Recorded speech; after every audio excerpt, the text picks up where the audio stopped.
Assalamu alaikum. You are watching my YouTube channel, My Dear English with Mansoor.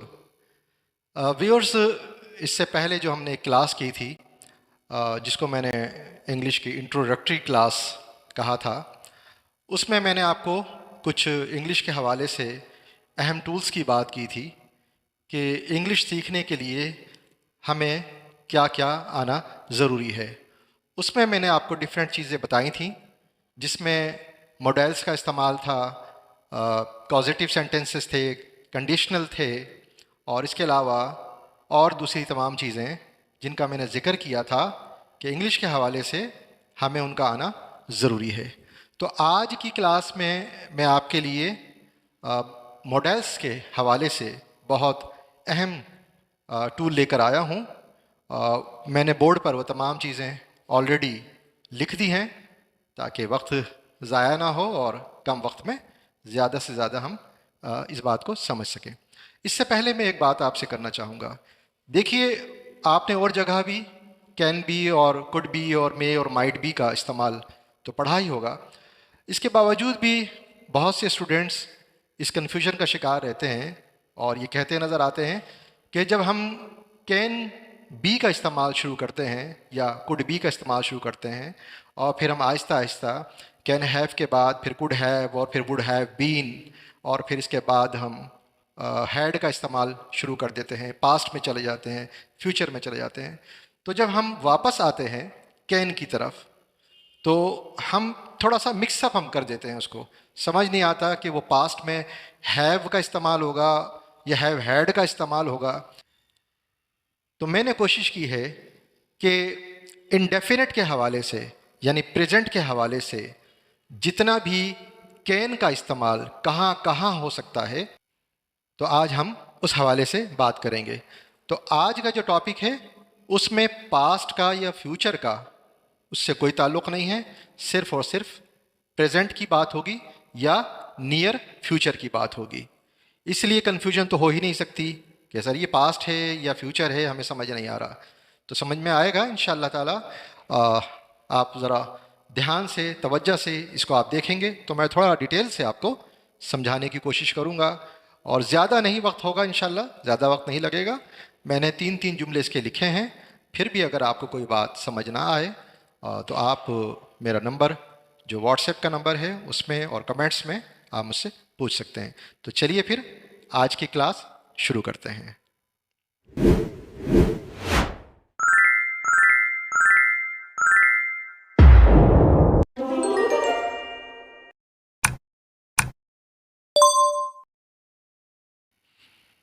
जी, तो viewers, हम आज की class शुरू करते हैं।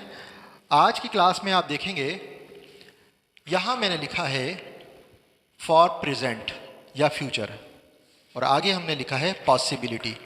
यानी आज के जो जुमले हैं वो पॉसिबिलिटी शो करेंगे, किसी भी काम का होना या ना होना या कितने परसेंट उस काम का होना यकीनी है या कम है या ज़्यादा है, उस हवाले से। देखिए, खाली कैन का इस्तेमाल, यहाँ पे मैंने कैन लिखा हुआ है, खाली कैन और कुड का इस्तेमाल अगर आपने यहाँ पर देखा, ये कुड का इस्तेमाल, तो ये इस्तेमाल तो आपने एबिलिटी के अंदर पढ़ा होगा। जब हम कहते हैं ना कि आई कैन रन फास्ट, मैं तेज़ दौड़ सकता हूँ, तो उसमें एबिलिटी की बात होती है। आई कुड रन फास्ट, मैं तेज़ दौड़ सकता था, तो उस पास्ट एबिलिटी की बात होगी। तो इसको तो हम सब्स्टिट्यूट इसका कोई है ही नहीं। ये सबसे ज़्यादा स्ट्रॉन्ग वर्ड हैं अपने अपने ज़माने के। इसी तरह से फ्यूचर के लिए सबसे स्ट्रॉन्ग हेल्पिंग वर्ब है विल का इस्तेमाल होता है उसके अंदर। मगर हम जो बात कर रहे हैं आज वो हम can be, could be, must be, might be, would be और शुड बी का इस्तेमाल हम सीखेंगे। तो इससे पहले मैं आपको ये बता दूं कि कैन बी का जब हम इस्तेमाल करेंगे अपने जुमलों में तो जहन में ये रखिएगा कि जब भी कैन बी का इस्तेमाल होगा तो उस काम के अंदर जो पॉसिबिलिटी होगी वो तकरीबन 100% होगी। 90 to 100% आप कह सकते हैं उसको।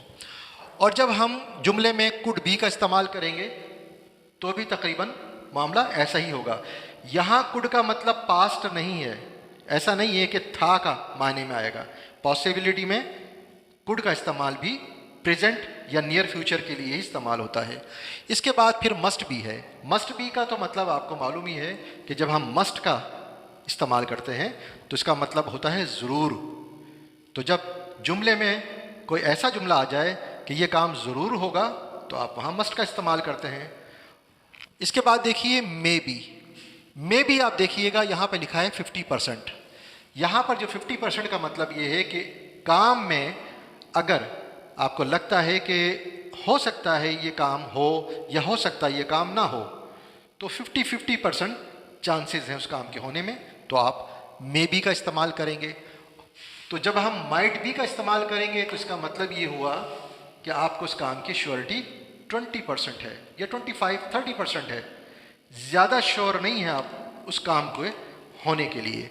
इसके बाद अभी जब हम इसको जुमलों में पढ़ेंगे तो ज़्यादा बेहतर तौर पे समझ सकेंगे। फ़िलहाल मैं आपको इसका सिर्फ तारुफ करा रहा हूँ। इसके बाद आप वुड बी आप देखिए, और इसके बाद है शुड बी। यानी हर मॉडल के साथ बी का इजाफा है, प्लस बी। ये शुड बी और कैन बी तीन तरीक़े से इनका इस्तेमाल किया जा सकता है। यानी तीन जुमले ऐसे बन सकते हैं, तीन मौके ऐसे आ सकते हैं जहाँ पर आप इनका इस्तेमाल कर सकते हैं। पहला मौका आप देखिए विद एक्शन। जब किसी काम को हम करने की बात करते हैं और उसके अंदर वर्ब पाया जाए, कोई एक्शन पाया जाए, तो भी हम कैन बी का इस्तेमाल करेंगे।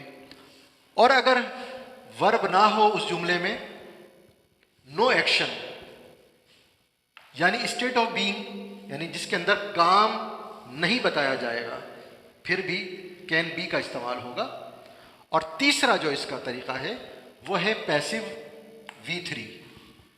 यानी हम जब पैसिव वॉइस बनाएंगे जुमले में तो उसमें हम वर्ब की थर्ड फॉर्म का इस्तेमाल करेंगे और हम कैन बी का इस्तेमाल भी उसमें हम कर सकते हैं। अब आप इसकी पहचान देखिए कि इन जुमलों की पहचान क्या हो सकती है, यानी किस तरह के ऐसे जुमले होंगे जहाँ पर हम ये कैन बी, कुड बी, मे और माइट बी का हम इस्तेमाल करेंगे। तो इसकी पहचान ये है कि जब जुमले में कुछ ऐसी फीलिंग आ जाए जहाँ आप ये जुमले के स्टार्ट में कह सकते हो कि हो सकता है या हो रहा होगा, ये काम की बात हो रही है। यानी हम पहले देख रहे हैं काम, यानी विद एक्शन। ये जितने जुमले लिखे हैं आपके सामने, ये विद एक्शन के जुमले हैं जिसमें कोई काम की बात हो रही होगी। या और दूसरा, जब हम यहाँ पर आएंगे तो यहाँ पर कोई एक्शन नहीं है, ये बगैर एक्शन के जुमले हैं जिसे हम स्टेट ऑफ बीइंग भी कह सकते हैं, स्टेटिव वर्ब भी हम कह सकते हैं उसको। तीसरी लाइनें जो आप देख रहे हैं, ये जो आप तीन लाइनें देख रहे हैं, ये V3 की लाइनें हैं, यानी पैसिव वॉइस के जुमले हैं ये। इनको इंटेरोगेटिव कैसे बनाएंगे, नेगेटिव कैसे बनाया जाएगा, इसको भी हम देखेंगे इंशाल्लाह। तो स्टार्ट करते हैं, पहला जुमला पढ़ते हैं। वो इस वक्त पढ़ रहा होगा, बात है प्रेजेंट की। आपको फील हो रहा होगा कि यहाँ गा का इस्तेमाल है, ठीक है। फ्यूचर आपको महसूस होगा कि ये तो फ्यूचर का है। तो मैंने जैसे पहले बताया, जब पॉसिबिलिटी की बात होती है जिसका मतलब है मुमकिन है, हो सकता है, तो उस जगह पर हम इस तरह जुमले बोलते हैं, जैसे पढ़ रहा होगा, खेल रहा होगा, आ रहा होगा, या हो सकता है वो आ रहा हो। हमारे अपने अंदाज हैं, अपने तरीक़े हैं कोई बात करने के। उर्दू में हम जिस तरह चाहे जुमला बोलें, बस आपको सेंस इस जुमले का यही आना चाहिए कि आप प्रेजेंट की या नियर फ्यूचर की कोई ऐसी बात अंदाजे से कह रहे हैं और जिसमें आपको श्योर नहीं है, एक अंदाज़ा है, तो आप इनमें से उसकी जो यहाँ पर लिखा है 20% या 50%, उस अंदाजे के मुताबिक किसी एक मॉडल का भी इस्तेमाल, किसी का भी इस्तेमाल आप कर सकते हैं। उस जुमले पर कितना यकीन है जो आप कह रहे हैं उसके हिसाब से। तो जैसे मैंने कहा कि वो इस वक्त पढ़ रहा होगा, इसकी इंग्लिश हम देखते हैं ही। अब यहाँ पे खाली जगह है, यानी सब्जेक्ट है, सब्जेक्ट के बाद किसी एक मॉडल वर्ब का इस्तेमाल होना है। अब ये डिपेंड करता है कि आप इस जुमले के लिए कितना श्योर हैं। वो इस वक्त पढ़ रहा होगा, ही स्टडीइंग नाउ, दरमियान में क्या आना चाहिए। अगर आपका ख्याल है कि आपको यकीन है इस बात का कि वो यकीनन इस वक्त पढ़ रहा होगा, तो आप यहाँ पर कैन का इस्तेमाल कीजिए। 100% की मैंने बात की, कैन बी स्टडीइंग नाउ। आप इजीली यहाँ पे मैं लिख देता हूँ can be, he can be studying now, वो इस वक्त पढ़ रहा होगा। अब आप कह रहे हैं कि मुझे यकीन नहीं है, कंफर्म नहीं है कि वो पढ़ रहा होगा कि नहीं पढ़ रहा होगा, तो आप इस तरह भी कहते हैं कि वो शायद ही पढ़ रहा होगा। तो आप कैन बी की जगह शायद ही के लिए माइट बी का इस्तेमाल कर सकते हैं, क्योंकि आप श्योर नहीं हैं अपनी बात में। इस जगह पर आप कुड बी का भी इस्तेमाल कर सकते हैं। कुड बी भी इसी तरीके से जैसे कैन बी है, इसी तरह से कुड बी का इस्तेमाल भी किया जा सकता है। ये भी प्रेजेंट के लिए ही इस्तेमाल होगा। इसके अलावा जब आप इसमें मे बी का इस्तेमाल करेंगे, तो इसका मतलब ये है कि आपको अपनी बात पर 50% यकीन है, 50% आप श्योर हैं इस बात के कि इस वक्त वो काम हो रहा होगा, वो पढ़ रहा होगा, वो होमवर्क कर रहा होगा, वो टीवी देख रहा होगा। तो जुमले की नौयत इस तरह की होती है, आपके लहजे में इस तरह की बात आ जाती है कि आप उसके हिसाब से फिर किसी एक मॉडल वर्ब का इस्तेमाल करेंगे। इसके अलावा आप यहाँ पर वुड बी का भी इस्तेमाल कर सकते हैं। He would be studying now, एक अंदाज़ा है वो पढ़ रहा होगा। अब आप देखेंगे मैंने यहाँ शुड बी भी लिख दिया है। आप कहेंगे ये तो पॉसिबिलिटी में नहीं शुमार नहीं होता। हाँ ठीक है, पॉसिबिलिटी में शुमार नहीं होता, मगर चूंकि मैं इनका इस्तेमाल आपको बता रहा हूँ कि अगर शुड बी का इस्तेमाल आ जाए, कहीं जुमले में बोलना पड़ जाए, तो आप इसको इस तरह से बोल सकते हैं कि वो इस वक्त पढ़ रहा होगा को आप अगर चेंज करें शुड बी में, तो उसको इस वक्त पढ़ रहा होना चाहिए, उसको इस वक्त खेल रहा होना चाहिए, या उसको इस वक्त सो रहा होना चाहिए। तो होना चाहिए कि जब फीलिंग आपको आ जाए तो आप यहाँ पर शुड बी का इस्तेमाल कर सकते हैं। तो यहाँ मैंने कैन बी का इस्तेमाल किया और ये बताया कि यहाँ पर मुझे अपनी बात का 100% यकीन है। चलिए दूसरा जुमला देखते हैं। हो सकता है मैच चल रहा हो। हम इस जुमले को इस तरह भी तो कह सकते हैं, हो सकता है मैच चल रहा होगा या मैच हो रहा होगा। इस तरह का जुमला जब हम बोलेंगे चल रहा होगा या हो रहा होगा, तो अब आप देखेंगे कि आपको इस बात का कितना यकीन है। अगर आप शायद ही की बात करें या मुमकिन, यहाँ पर हम इस तरह भी कह सकते हैं मुमकिन है मैच चल रहा हो सकता है मैच चल रहा हो सकता है मैच शुरू हो चुका हो। तो ये सब पॉसिबिलिटी है। अगर हम इस तरह इसको सोचेंगे तो फिर हम फिर से कंफ्यूज हो जाएंगे। इसलिए बस इस बात पर ध्यान रखिए कि आप नियर फ्यूचर की बात कर रहे हैं या पॉसिबिलिटी में अभी की बात कर रहे हैं, और आपको गुमान ये है कि मुझे कंफर्म नहीं है। तो कंफर्म नहीं है तो कितना कंफर्म है उसके हिसाब से किसी एक का इस्तेमाल कर सकते हैं। तो हो सकता है मैच चल रहा होगा, तो मुझे समझ लीजिए कि मे बी, तो मैं यहाँ पर मे बी का इस्तेमाल कर लेता हूँ, मे बी। अब पूरा जुमला बन गया, the match may be going on. Going on का मतलब किसी चीज़ का कंटिन्यू होना। हो सकता है मैच हो रहा हो, चल रहा हो या हो रहा होगा। तीसरा जुमला देखते हैं, शायद ही बच्चे इस वक्त खेल रहे हों। अब देखिए जब यहाँ पर मैंने शायद ही लिख दिया, इसका मतलब ये है कि अब पॉसिबिलिटी तकरीबन 20%, 10% रह गई है। इसलिए मैं यहाँ पर अगर चाहूँ तो माइट बी का इस्तेमाल कर सकता हूँ। Might be, the children might be playing now. इन तीनों जुमलों में आपने एक चीज़ नोटिस की होगी कि जो वर्ब है उसमें प्लस ING का इजाफा हुआ है। आप ये नहीं कह सकते he can be steady now, आपको ING का इजाफा करना होगा। स्टेडी है तो स्टेडी, रीड है तो रीडिंग, और प्ले है तो प्लेइंग। ING का इजाफा लाजमी आपने करना है, क्योंकि यहाँ पर आप देखिए कंटिन्यूस के जुमले हैं सारे, इसलिए आप कैन बी के साथ स्टेडिंग। इसी तरह the match may be going on, यहाँ भी देखिए आईएनजी का इजाफा है, और children might be playing now. Now का मतलब अभी, इस वक्त, इस जगह पर आप दिस टाइम भी लिख सकते हैं कि शायद ही बच्चे इस वक्त खेल रहे हों। और अगर आप कहेंगे बच्चों को शायद इस वक्त खेलता हुआ होना चाहिए, तो आप यहाँ should be playing now use कर सकते हैं। ये सेंस अलग चला जाता है, मगर मैंने इसको कोशिश की है इसी में कवर करूं। ये आप, उम्मीद है कि आपको यहाँ तक तो बात समझ में आ गई होगी। हमने विद एक्शन जब पॉसिबिलिटी की बात करेंगे तो हम इस तरह बनाएंगे जुमलों को। He can be studying now, the match may be going on, the children might be playing now. इसी फॉर्मेशन पर आप प्रैक्टिस के लिए और भी जुमले बना सकते हैं। अब अगर मैं इसका इंटेरोगेटिव बनाना चाहूँ तो मैं क्या करूँगा? तो इंटेरोगेटिव बनाने के लिए, यानी सवालिया जुमला बनाने के लिए, आप कैन बी, कुड बी और वुड बी, इन तीनों का इस्तेमाल कर सकते हैं सब्जेक्ट से पहले। मे बी का इस्तेमाल हम नहीं करते हैं, माइट बी का इस्तेमाल नहीं करते हैं। क्यों नहीं करते हैं? इसलिए कि जब हम इसका इस्तेमाल करेंगे तो फिर ये रिक्वेस्ट बन जाएगा, ये एक दरख्वास्त बन जाएगी कि क्या मैं, फील ये आएगा, क्या मैं पढ़ रहा हूँ या पढ़ रहा हूँगा। तो ये अपने बारे में पॉसिबिलिटी नहीं है, बल्कि सामने वाले किसी भी मसले के, किसी भी मामले के लिए आप बात करते हैं, तो आप कोशिश ही करेंगे कि कैन बी, कुड बी या वुड बी का इस्तेमाल आप करेंगे अपनी बात को करने के लिए। और अगर हम इसी का नेगेटिव बनाएंगे तो वो कैसे होगा? नेगेटिव के लिए आप किसी भी मॉडल वर्ब का इस्तेमाल कर सकते हैं।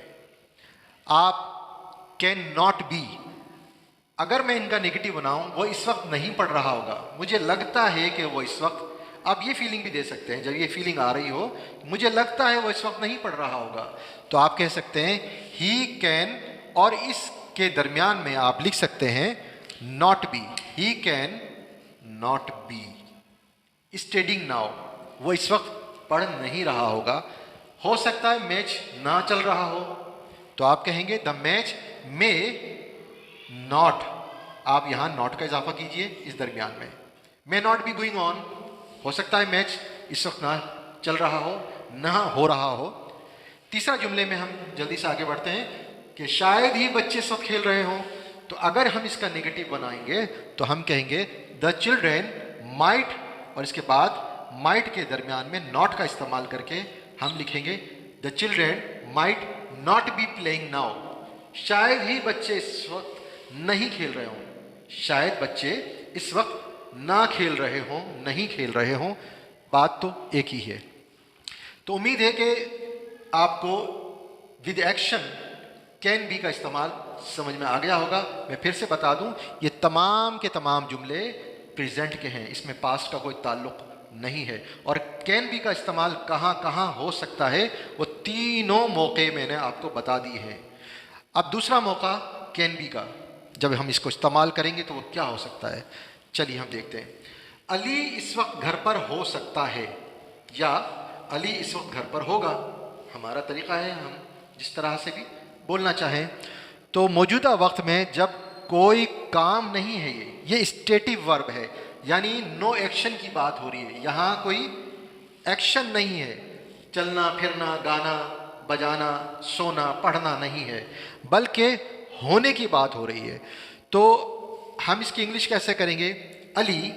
इसी तरह से हम अपनी बात में कितने श्योर हैं, कुछ भी आप सपोज हम यहाँ पर ले लेते हैं, कुड बी का हम इस्तेमाल कर लेते हैं। अली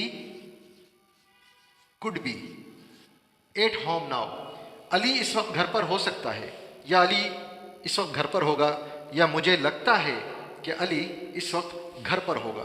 तो ये तीन तरीके हैं हमारे बात करने के, जिसमें बस आप ये कहना चाह रहे हैं कि मुझे ऐसा लगता है, मुमकिन है, या हो सकता है। दूसरा जुमला देखते हैं, हम अच्छे दोस्त बन सकते हैं। इंग्लिश देखिए, वी। अब वी के बाद आप कोई एक मॉडल वर्ब ले सकते हैं। आप मस्ट बी उठा लीजिए यहाँ से, मस्ट बी। तो अब मस्ट बी जो फीलिंग दे रहा है वो है कि हम जरूर अच्छे दोस्त बन सकते हैं। या अगर आप कहेंगे we might be good friends, शायद हम अच्छे दोस्त बन जाएं, शायद हम अच्छे दोस्त बन सकते हैं, तो माइट भी यूज़ कीजिए। और अगर आपको लगता है कि सामने वाले पर डिपेंड करता है तो थोड़ा सा आप कंफ्यूज हैं तो आप मे बी का इस्तेमाल कर लें कि मे बी गुड फ्रेंड, हो सकता है हम अच्छे दोस्त बन जाएं। इस तरह की भी फीलिंग इसमें आप जुमले के अंदर आप महसूस करेंगे। इसके अलावा आप देखिए, मोबाइल टेबल पर ही होगा, यहाँ गौर कीजिएगा, जब हम किसी बात पर जोर देते हैं ही होगा तो हम कहेंगे वही, यानी आप 100% की जब बात करेंगे तो मस्ट बी का इस्तेमाल करेंगे। Mobile must be on the table, mobile table पर ही होगा, mobile must be on the table. और अगर आपसे किसी ने पूछा कि मोबाइल कहाँ है और आपको यकीन ही नहीं है, कंफर्म नहीं है कि कहाँ होगा, तो आप कह सकते हैं mobile might be on the table. यहां पर आप माइट बी का भी इस्तेमाल कर सकते हैं क्योंकि आपको कंफर्म नहीं है। अमूमन वहीं अगर होता है और आप ये कहना चाह रहे हैं वहीं पर तो होता है, तो हो सकता है 50-50% है, तो आप यहां पर मे बी का भी इस्तेमाल कर सकते हैं, may be on the table. तो बहुत इजी है इसको समझना। अगर आप इसको अलहदा से समझेंगे, पहले मे बी सीख लें, फिर वुड हैव सीखेंगे, फिर हम जनाब कुड हैव हैड का इस्तेमाल करेंगे, तो फिर आप दोबारा जब इस तरफ आएंगे कैन बी की तरफ, तो हो सकता है ये चीज़ें माइंड से निकल जाएं। और यही अमूमन स्टूडेंट्स को कन्फ्यूजन रहती है, या उनको जो अभी इंग्लिश को कोशिश कर रहे हैं सीखने की। चलिए अब हम जल्दी से बढ़ते हैं अपने तीसरे ग्रुप की तरफ, जो ये है। इसमें आप गौर कीजिएगा, जो जुमले की निशानी है ख़ास तौर पे वो मैंने लिखी है कि किया जा सकता है।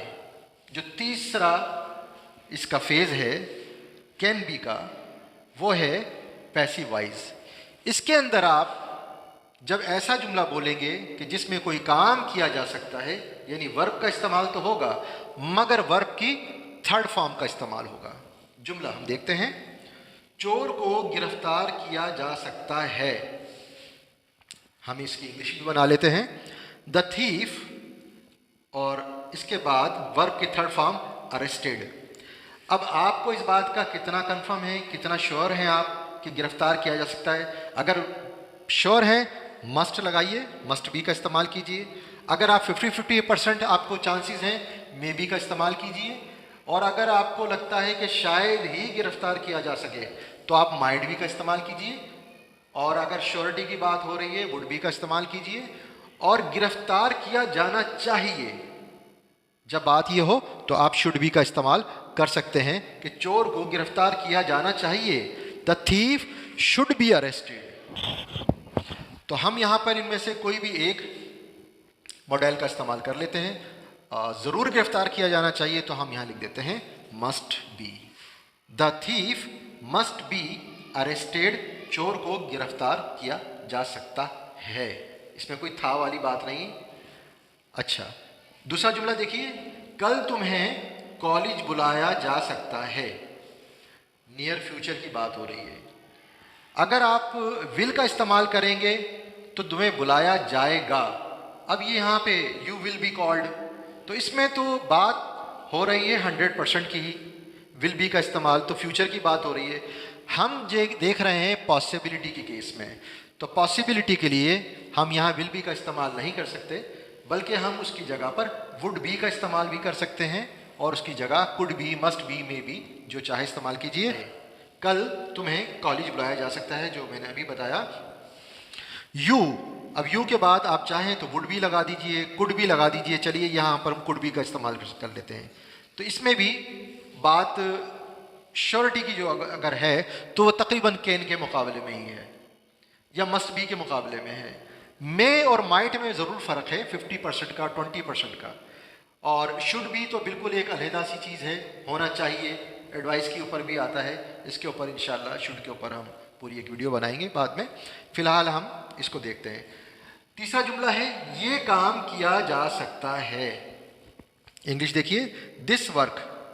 अब यहाँ पर हम आगे लिखा है डन, ये है V3। जैसे मैंने अभी पहले बताया कि ये सब का सब हमने V3 का इस्तेमाल यहाँ पर हमने करना है, यानी वर्ब की थर्ड फॉर्म।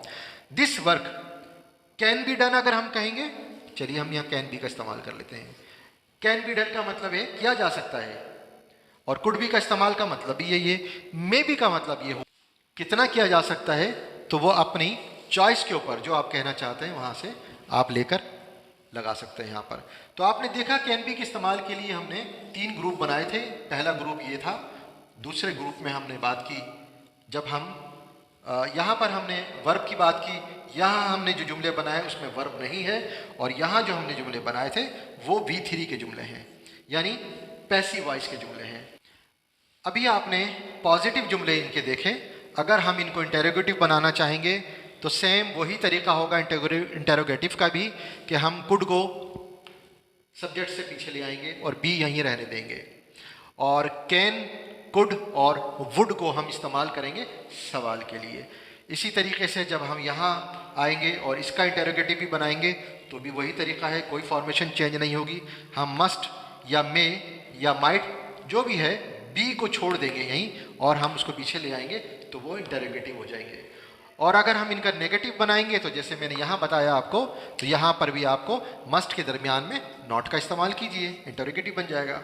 और अगर इंटेरोगेटिव नेगेटिव दोनों बनाने हों, बाज़ मरतबा इस तरह का जुमला भी बोला जाता है कि क्या वो पढ़ नहीं रहा होगा, तो हम क्या करेंगे, तो वही हम कैन, यहाँ पीछे कैन ले आएंगे, ही, इसके बाद नॉट का इजाफा और फिर बी का हम इस्तेमाल करेंगे। तो अभी फ़िलहाल इसको समझने की कोशिश कीजिए। नेक्स्ट टाइम मैं थोड़ा सा और डिटेल से इनको लेकर आऊँगा और बाकायदा उनके जुमले बना के दिखाऊँगा कि कैन और नॉट कहाँ कहाँ पे हम लगाएंगे और किस तरीके से उसके जुमले बनेंगे। इंशाल्लाह जब नेक्स्ट वीडियो आपके सामने में लाऊंगा तो उसके अंदर कैन को ही मैं कवर करूँगा, क्योंकि कैन के बाद कैन बी, फिर कैन हैव का इस्तेमाल भी है। अब कैन हैव का इस्तेमाल भी एक जगह नहीं होता है, कई जगहों पर कैन हैव का इस्तेमाल होगा, मगर हम प्रेजेंट में ही रहेंगे जब तक कि हम कैन को कंप्लीट नहीं कर लेते, इसलिए कोशिश करेंगे। तो जब हम कैन को कंप्लीट कर लेंगे, इसका टॉपिक हम कवर कर लेंगे, तो इसके बाद फिर हम पास्ट में चलेंगे। इसके बाद इंशाल्लाह हम कैन प्रेजेंट में और पास्ट में इन दोनों को पैरेलल रखेंगे और हम देखेंगे कि इन दोनों में फ़र्क क्या है, कौन सी जगह पर फ़र्क है। मिसाल के तौर पे जब हम कहते हैं कि मेरे पास ये कार हो सकती है, तो I can have the car, और अगर मैं कहूँ मेरे पास कार हो सकती थी तो I can have had a car. तो आपने देखा कि हैव के बाद हैड लग गया, तो इसके बाद ये पास्ट बन गया। सो इज़ी, कोई प्रॉब्लम नहीं है, मगर ये है कि हम इसको स्टेप बाय स्टेप लेके चलेंगे तो इंशाअल्लाह ताला ये बहुत आसानी से आपको समझ में आ जाएगा।